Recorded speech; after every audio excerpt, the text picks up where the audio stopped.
I feel like for me, I mean, I had to find my own self-identity when it comes to my relationship with God, right? Because of course I'm Mormon, you're Mormon too. Of course, like our church. Mormon. Mormons. Mormons, cuz. Church of Jesus Christ. LDS. LDS, cuz. They could. It's hella funny when, like, you know, you hang around Mormons, like, it's like everybody's a gang member. Yeah. You go to church, what's up, cut? Alright, we gotta go to church. Alright, let's go in. Angels for like 2 hours. So they come out, what's up, cuz? What's up, cuz? It's shirt Oh man, outside. that's the Mormon stories.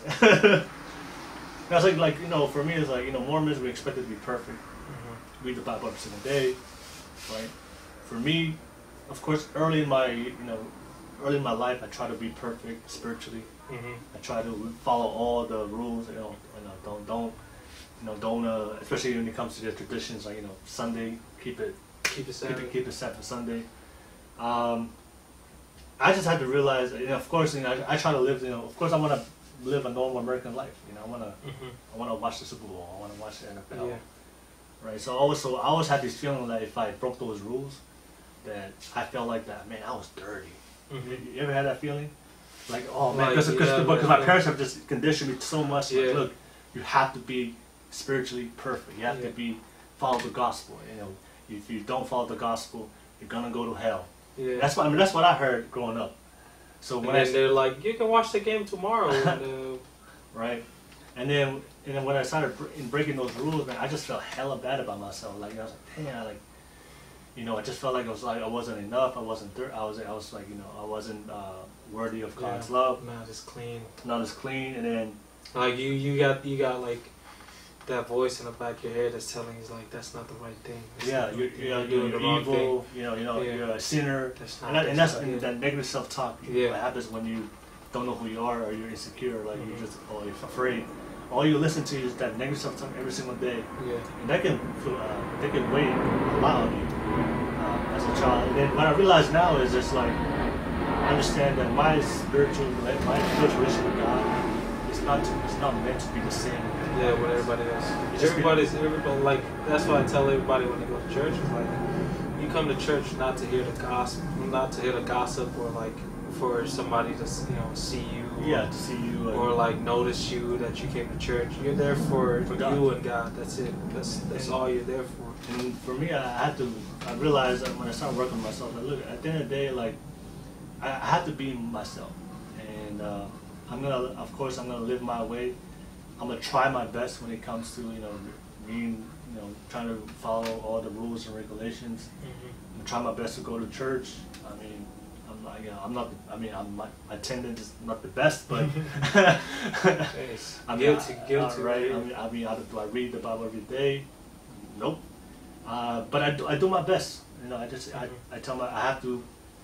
Every single day, I try to be a good person. I try to be nice. Try to be kind. And then I have to tell myself that's okay, right? Because this is who I am, and this is my relationship with God, and I'm not a bad person just because I don't follow all the rules. I'm not perfect in everything. And once I started self-identifying myself as that person, you know what? I am a good person. I do try to follow. You know, I try to live a gospel life, but in my own way. You know, I try to be kind. I try to not be disrespectful. I try not to be spread false rumors and gossip. And I try not to do that, and that's okay for me. And once I accepted that for myself, then everything, all that negative self-talk I talked about earlier before, just went away. And then it just gave me feelings of, you know, I'm good. I'm a good human being. I'm a good person. God still loves me. And then now I go to church. I don't care about what people say. I haven't been there for a long time. I just go there to do me, between me and Him. And that applies for everything, not only with my spiritual faith, but also like my mental health when it comes to relationships, how I live my life for my own happiness and peace. I just realized I gotta figure out my life for me and how I'm gonna live it that makes me just happy about how I'm doing it, and then so I can just and not worry about, because I feel like as Polynesians we just worry so much. What the next person is doing. We just worry because we're just trying to fit in, trying to be like everybody else. We don't want to be judged. We don't want to be labeled. We don't want to be talked about. We don't want to be ostracized. Cast out from our community. And we spend our whole life worrying about that. And I rarely see anybody, and of course anybody that goes on a different path, we want to be kind of like push them out. Yeah. Right. But I realized, man, I just have to do things my way, and then and like this, and just live your life according to and be fine what's with that. best for you. And of course, when I say live your life your own way, try to live. I'm not saying like if you do bad things, that's cool. Live a decent life. Be a good human being. But I feel like so I just have to realize that for myself, that I'm not supposed to be the spiritually perfect Mormon that everybody. Yeah, being Mormon, you get judged a lot for being too perfect. Yeah. Like they see you and they're like, oh, they're perfect. They're like angels. And I'm not that. I'm not. It's okay. It's okay for me not to be that person. It's okay for me to live my own life, to be different, to do my own thing. Different. And if I make mistakes, it's okay too. I have to tell myself that too. Look, I'm not a perfect person. So when I make mistakes, of course I have to certain mistakes I should learn from. But I have to learn from and move on. I don't dwell on it. Don't dwell on it. Because I've told myself it's okay. I'm an imperfect man, right? But I feel like a lot of polys don't ever get to that point of self-actualization of figuring out who you really are, and figure out like what you want to do, your own mindset, your own voice. I feel like that's why they hide a lot of that behind like their humor.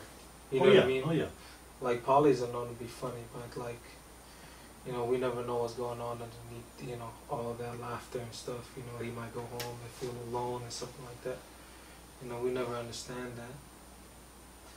But I don't really know too much about mental health. I mean, I hear the stories and stuff like that, and I wish I could help the person out with, and comfort them.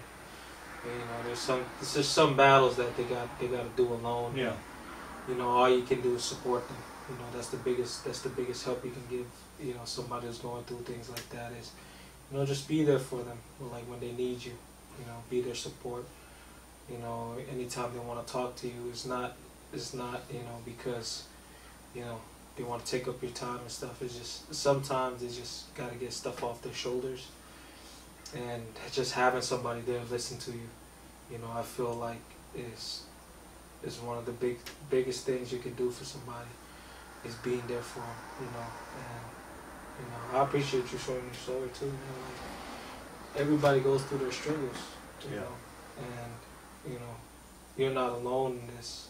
You find that one person that will listen to you,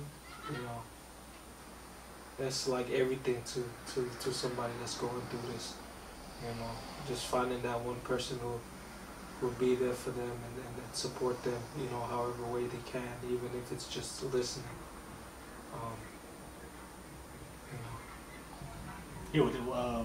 As far as self-identity, for yourself, do you know who you are? I mean, me, I try to be a good person, no matter what I do, I try to keep my promises, to whoever it is, even to you, coming here to do your podcast and stuff. When I say yes to somebody, I try to be there. If I can, I'll let you know ahead of time, that I can't make it. But for me, that's who I am, is walking the walk and talking the talk, If you're going to talk about it, you're going to walk, so I just try to live my life that way, Yeah, I mean, that's one thing. Be there for everyone. That's one thing I've noticed about you when I first met you. It's like you're confident with just being out there. Yeah, I don't like following what everybody else is doing. Yeah. I mean, if I see it as fun, I mean, I'm doing it because it's fun. It looks fun. But like, I'm not gonna, go out of my way just to try to impress somebody else. That's not who I am. I'm just being me. Yeah.